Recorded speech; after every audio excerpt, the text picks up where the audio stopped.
Fred here, welcome back to the Gear Obsession channel. Today we'll take a look at the HP 430 programmable wireless keypad. In a nutshell, the reason why I got this thing is because, as you can see right here, I have a 75% keyboard. So it doesn't have the number pad on the right hand side.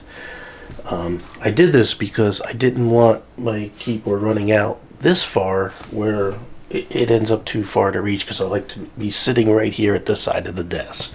Also, I don't use the number pad or keypad very often. However, when I saw this from HP, just came out with macro buttons, I'm like, you know what? There are a lot of times when I'm working where I'd like to have buttons for select all, copy, paste.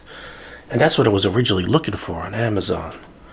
But I figured, hey, I could get all in one kind of thing to fill my needs. And I wanted something that I didn't have to plug in, that I just could turn on, Bluetooth, bang, it's connected. One other thing I was looking for is I wanted something with real mechanical switches in it. I didn't want something with like a membrane switch or those really short throw buttons or anything like that. I wanted real mechanical keyboard buttons. So this got it all. Got my Leatherman Juice B2. And I gotta find the hidden plastic. Alright. It's a slip joint. Real good for small boxes and office work. Try to keep this in frame. Duh. Alright, what do we have here?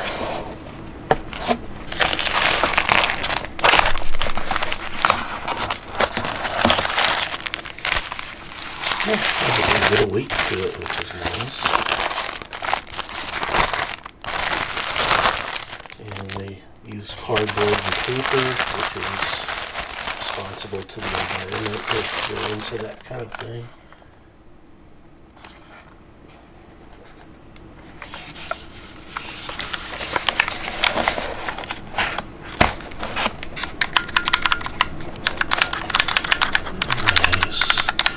Basically, these are low-profile brown switches by Kailh.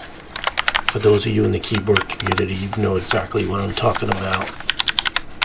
Now, the switches are not swappable. However, you can change the keycaps. These are pretty low-profile keycaps on the low-profile switches. But let's hear how that sounds.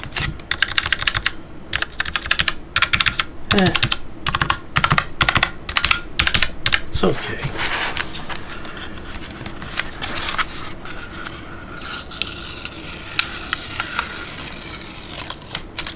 Nice. You could take these covers off these keycaps and put some stickers. Yeah. So in the box you get these stickers. So you can pop off the covers on these things and put the stickers underneath it. I'll be doing that select all, copy, paste. And then what I'm going to do for the other two here, you could also program these buttons right here on the top. So you have a total of 9 programmable buttons. Kind of neat. I'm going to leave these like this because I don't really, all I need is those 3. Another thing is it runs on one AA battery. Now I'll go over the specs here after this is all done. There's the connect button for Bluetooth, because this is a Bluetooth wireless. I think it's 5.3. Alright, what else do we get? Like I said, we get the sticker with all the key things, key inserts, whatever you want to call those. What else do we get here? HP Worldwide Regulation Notice. Make sure we operate our keypad in a legal.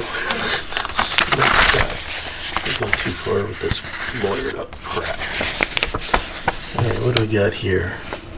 Basically, what's in the box. How to put a battery in a device. How to flick a switch.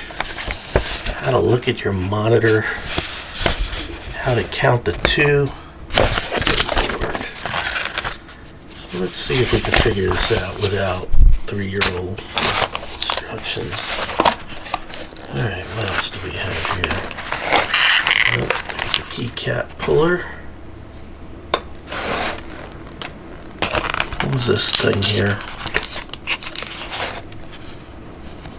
Okay, some more stickers. I would have known if I read the instructions right.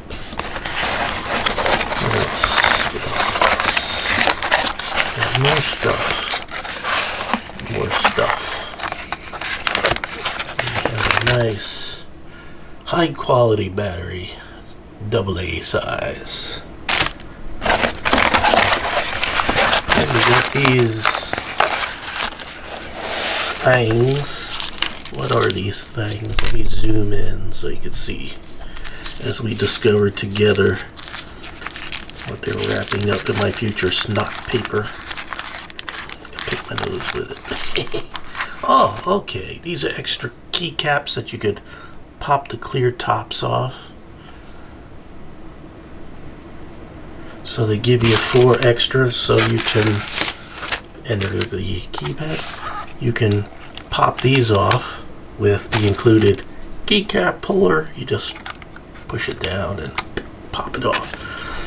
But you could replace these buttons with these buttons or keycaps, and you can put your stickers that are in there, so you can basically have descriptions on top of all your buttons.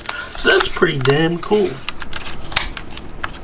So you could pull a keycap off very simply, just like that. And I wanted to show you the Kailh Brown switch.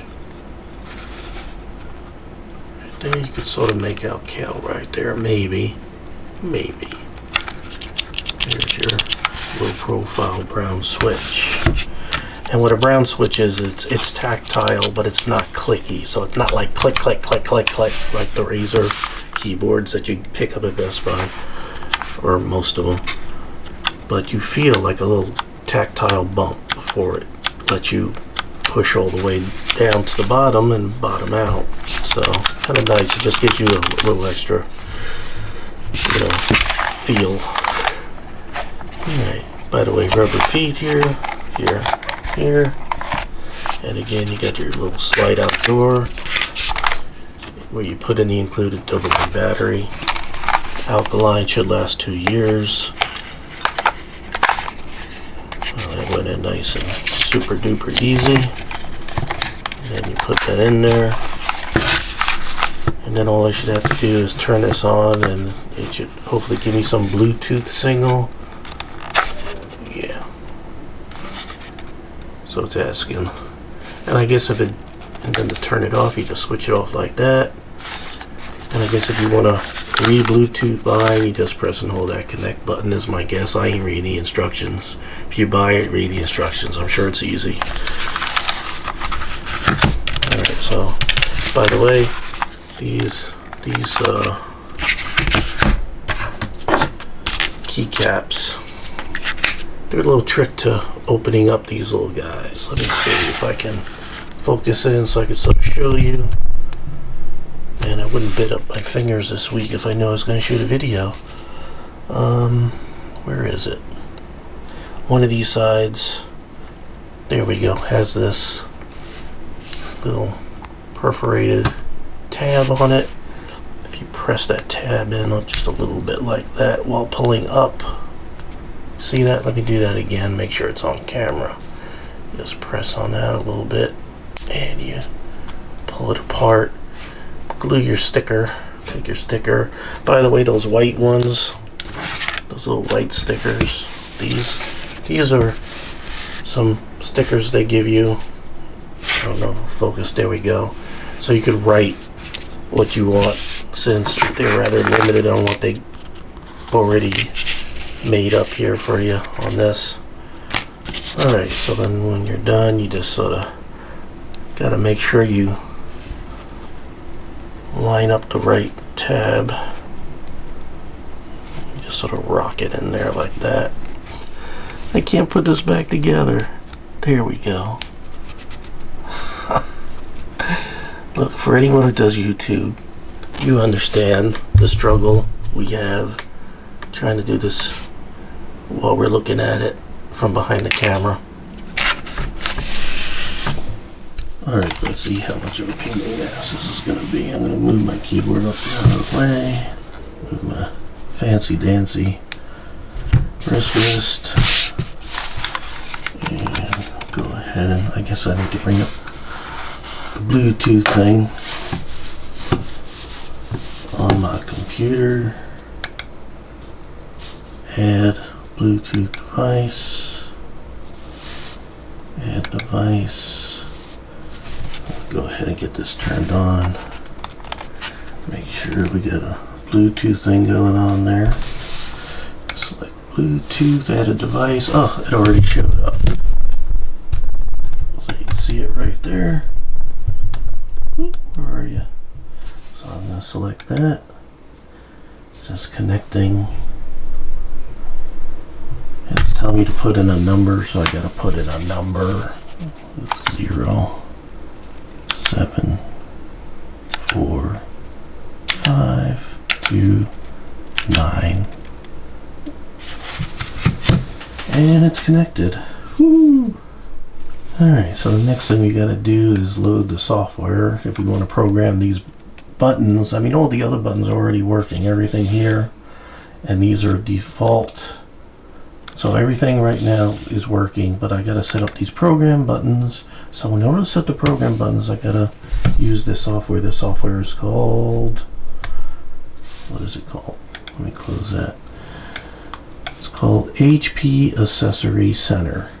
HP. And what you could do is you could go to the store, whether it be the, whoops, wrong thing, whether it be the Apple Store, if you're in that camp, or if you're in the Windows Store, if you're in the Windows camp, and you're going to search for HP,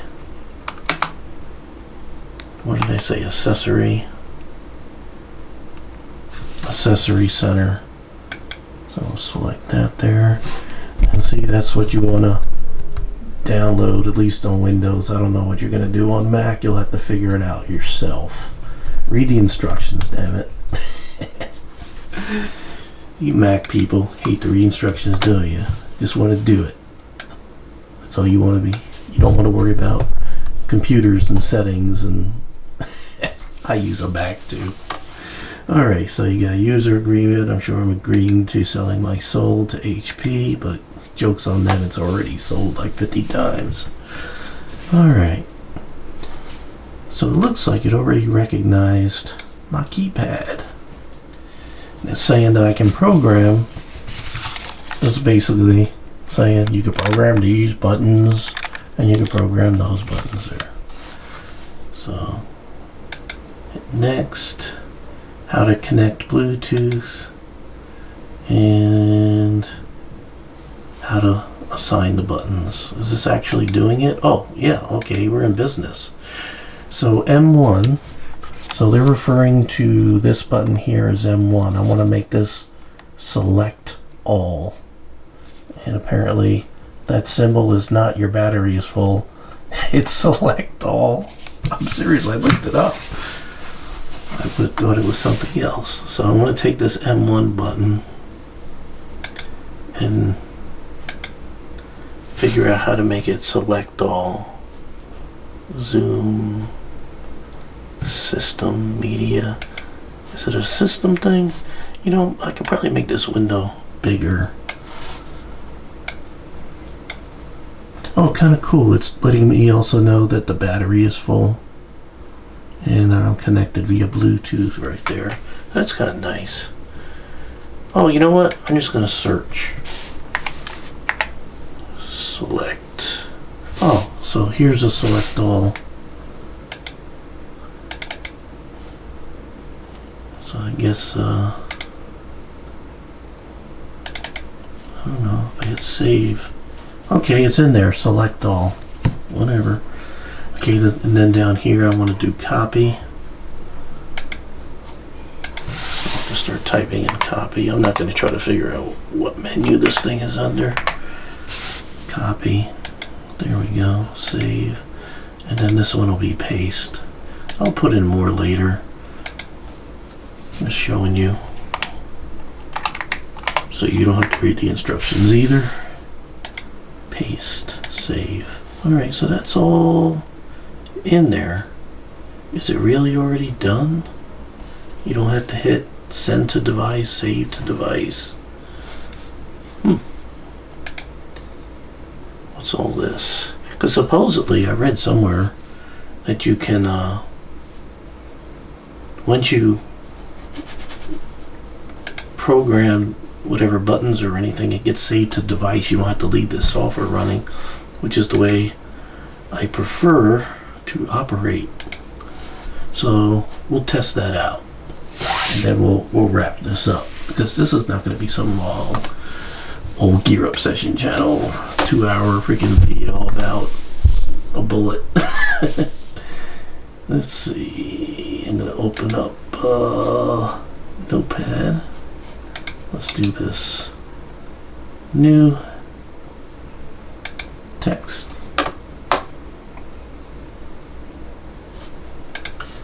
And I'm going to open that up. I'm going to click on it for real that time.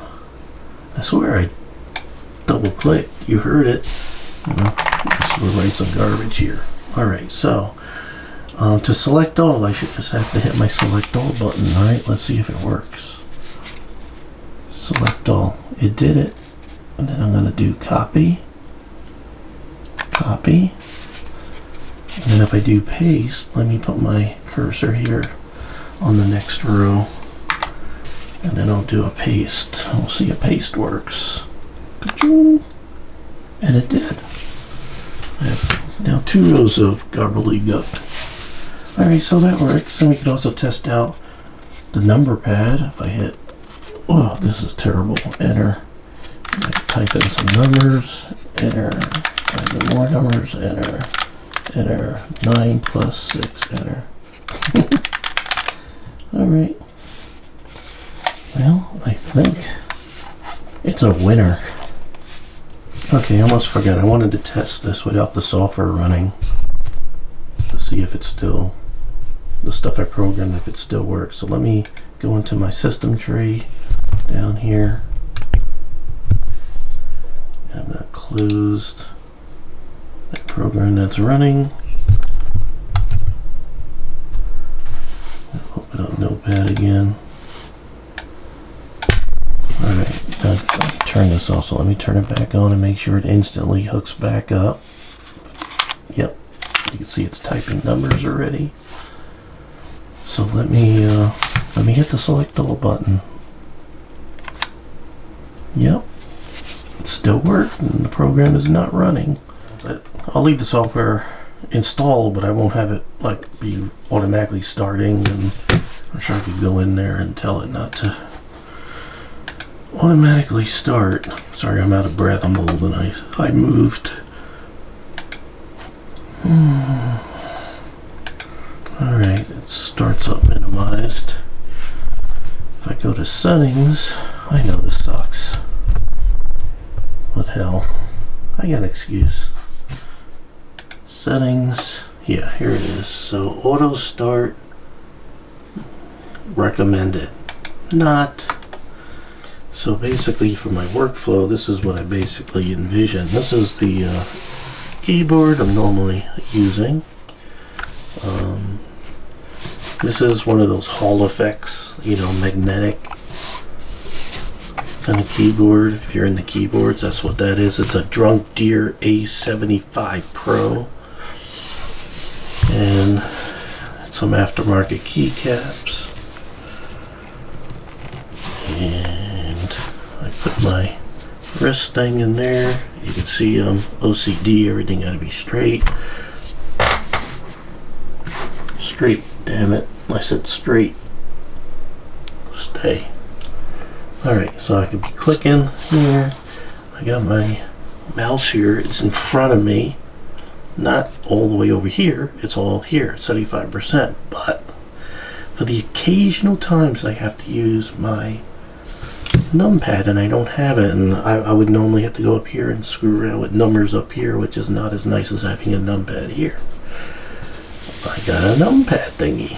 Now I gotta come over here a little bit. So what I could do is I could sort of tuck this away up here, and then the occasional times or moments that I need it, I come over here, switch it on, and I could do my thing. So, and actually this is great because you could enter numbers here and have your hand on your mouse here instead of going like back and forth over here. And there are some specialized keyboards that actually have the numpad on the left side. For a lot of things it makes more sense. Con number one, there's no feet to flip out. So, you know, I sort of have this here, it's laying flat and my keyboard is tilted up, and actually I don't even have the feet extended on the bottom. So there are two different angles, not perfect. It would have been nice.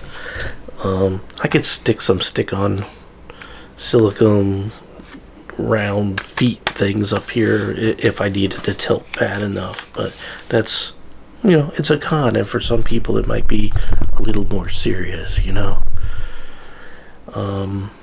There was another thing, and I'm old and I already forgot. Okay, rewind the brain cells. Okay, look at the lens, damn it.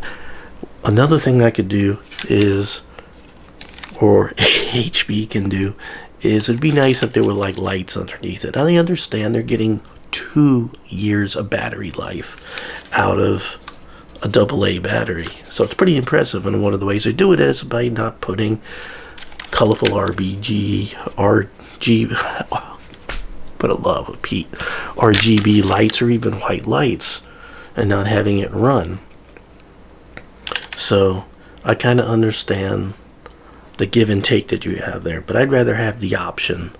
So it would be nice if there was some sort of backlighting going on. So if you have all your lights turned up, which sometimes I operate that way, it can have lights. So yeah, I like fancy lights going, and this could do all that crazy stuff too. So it would have been kind of cool. Now for some people also, they don't like the idea of having to use a battery, and I understand. You know, you could have had a USB-C plug on here and have it recharge, you know, maybe a 500 milliamp hour battery or something like that, and that would be built in and you wouldn't have to put the battery in there. I get it, and it could have also operated via a cord. You know, you plug it in directly to the computer, and I get it. And there are keypads out there that can do that. But that's not what I wanted. I didn't want to pay for it. I wanted something exactly like this. Now, rechargeable, they make rechargeable AA batteries, so you could get yourself 2 and the charger, and you could have the charged up one in there, and you're operating for 2 years. And meanwhile, during those 2 years, you could plan and plot to recharge the other AA battery you just bought. So when this goes out, you could just swap it, and you have a rechargeable keypad. I'm stupid, ain't I? I'm an ass too. Alright, so this is perfect. This is exactly what I wanted, and it feels pretty high quality. It's not super heavy, but it has, you know, it has just enough weight to say, it's made solid enough. I would say it's on the same level as, you know, Logitech and those companies. Little key wobble on there. So the stabilizers, are there stabilizers in there? There are stabilizers in there. Huh. You would think it would be a little more steady if it had good stabilizer. So the enter button there has a little bit of wobble, but there's no pinging. By the way, I know some of you keyboard enthusiasts like to hear keys. So let's do that. And you have to do it really fast like you're playing a game. This would not be ideal for gamers at all, not this one, because the polling rate probably sucks. And you know, it's Bluetooth. You don't game on Bluetooth devices. You would have to buy like a keyboard by, or a keypad by Echo Maker, something like that. They make a lot of keyboards too. They do have one called the something 21. That probably has higher polling rate and has a 2.4 gigahertz or a cord kind of thing. That's probably what you're looking for, not a Bluetooth battery freaking thing like this. This is productivity. Anyway, finish listening to the keys. And again, this is not swappable switches, just the keycaps. Whereas the Echo Maker, you could swap the switches also. All right. Well, what I did was I put a link in the I don't know, wherever they're putting the text these days. I'll put a Amazon affiliate link, costs $50. If you use the affiliate link, it makes me a couple of cents. Whatever they're paying these days, I have no clue if it even works anymore for me, but I'll give it a shot. And it's an affiliate link. However, everything you heard here is my opinion.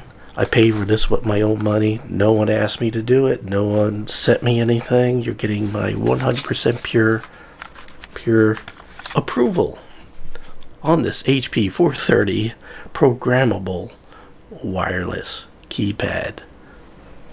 It's perfect. All right. Well, thank you very much for joining me here at the Gear Obsession channel. I'm very happy that people for the last couple of years have been commenting, asking if I was dead. And hey, I appreciate the thought, and I appreciate the hope you're okay wishes. I really do appreciate it.